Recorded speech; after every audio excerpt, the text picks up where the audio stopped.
Hey, it's Randy, the king of solar screens. It has been a while, window screen manufacturers as well, Houston, Texas. It has been a while since I've created a how-to video. I kind of expected that every question was answered, but sure enough, we got one. And I'm going to have the camera lady scrolling on this. What I have here is a quarter round with a window under it. We don't see a lot of these, but we're going to build one, and we're going to show you how to do that for yourself. Another video, of course, we've already done a quarter round, so you guys know where to measure from here to here. But we're going to go ahead and build this for you on the bench. There's a left and a right, so life is great.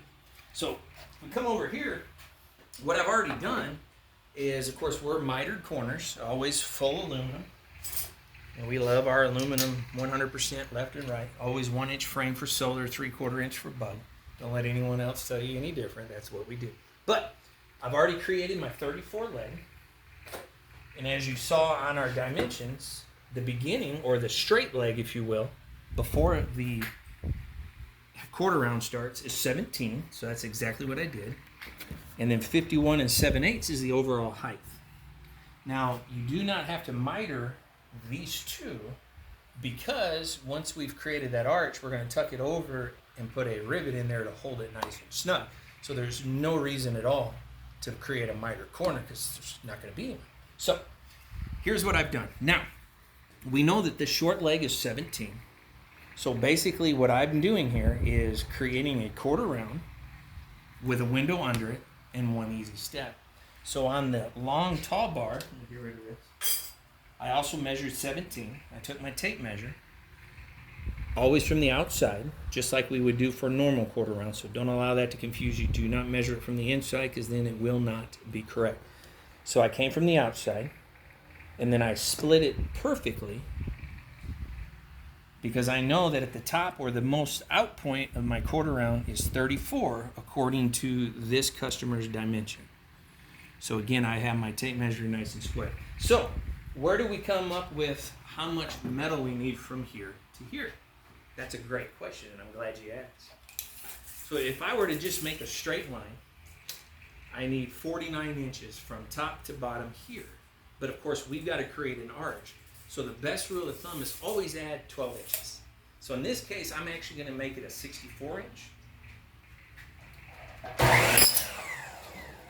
Which I've already measured. Now we get to have the fun of bending. Now, I'm going to pause the video here in a moment, just so that you guys don't have to sit and wait while I bend this thing straight, or into its proper curve. But what you see here, of course, again, is my 1-inch aluminum frame. This is like a temporary spline roller thingy, whatever. It just keeps it from crushing when you put it through the roller. I love my roller. I bought this one from Quality Window Screens in Dallas. There's other companies, and you've heard me stress on this before, but their quality is not the same. Do yourself a favor. They're only about $1,200. QualityWindowScreens.com if you're building arches. But I'm a righty, so I always feed in from my right. Let me adjust that a little bit. The best rule of thumb is always a half turn per roll. Half turn. That way you don't accidentally make it too much curve. And it's never very easy when you overbend it to try to get it to go out correctly. So if you can underbend it, that's good. So again, rule of thumb, always about a half turn. And we're going to go ahead and pause it, and I will finish this, and then here in just a moment, we'll go over to that side of the bench and see what we have. So, all right, now we're back. Of course, I just bent it maybe 4 more passes. Let's test this out. Now, you don't have to do this. It's completely up to you, but I did make sure this was square, because this is a quarter round.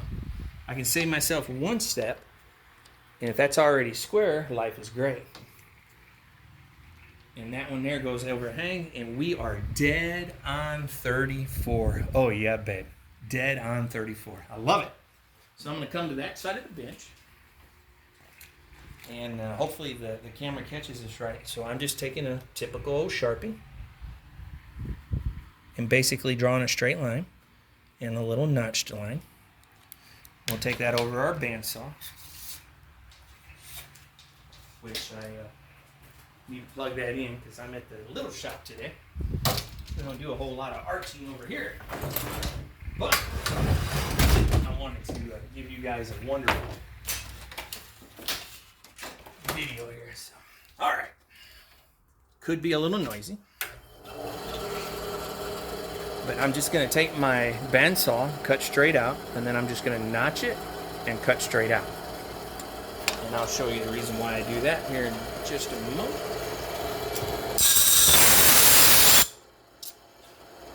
In the recycle bucket.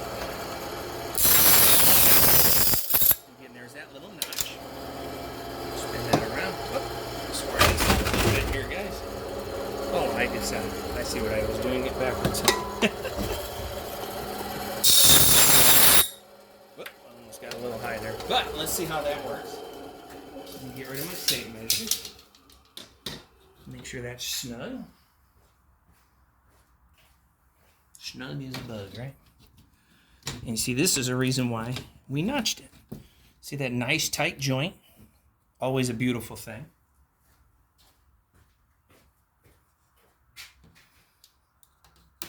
And same with that, my goodness. And this is the reason why I started that off with a dead 90. And just for giggles, I'm going to double check before I mount it. 34. That's pretty awesome. I did that like one take. I love it.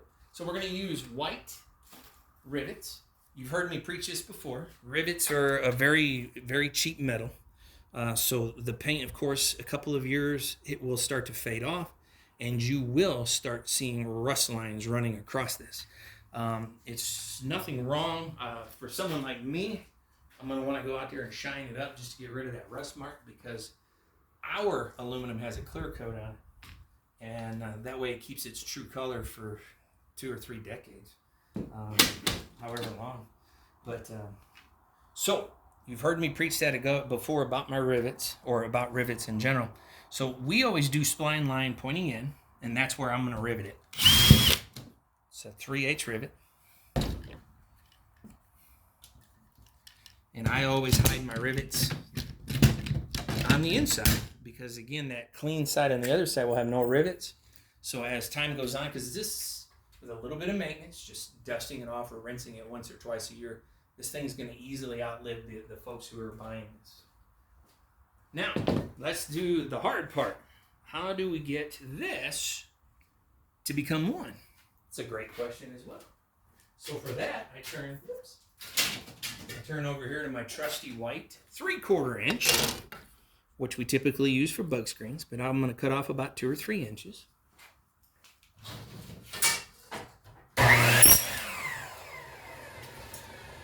And I got to remember where I put my little mallet. All right, so I couldn't find my mallet, so I got my attitude adjuster. But basically what I'm going to do, and again, you've seen this in other videos, I'm going to point that spline line toward me, just give it a little tap. Because what we're doing is we're collapsing the spline line. And I guess in respect, we're just creating a wedge that will slide in that side. That was nice and tight. I like that. And this side. Do yourself a favor. Always dry fit it first. Otherwise, you may have to drill your rivet in order to get that to work right. So again, halfway up, about 1 inch on each side. Got my rivet.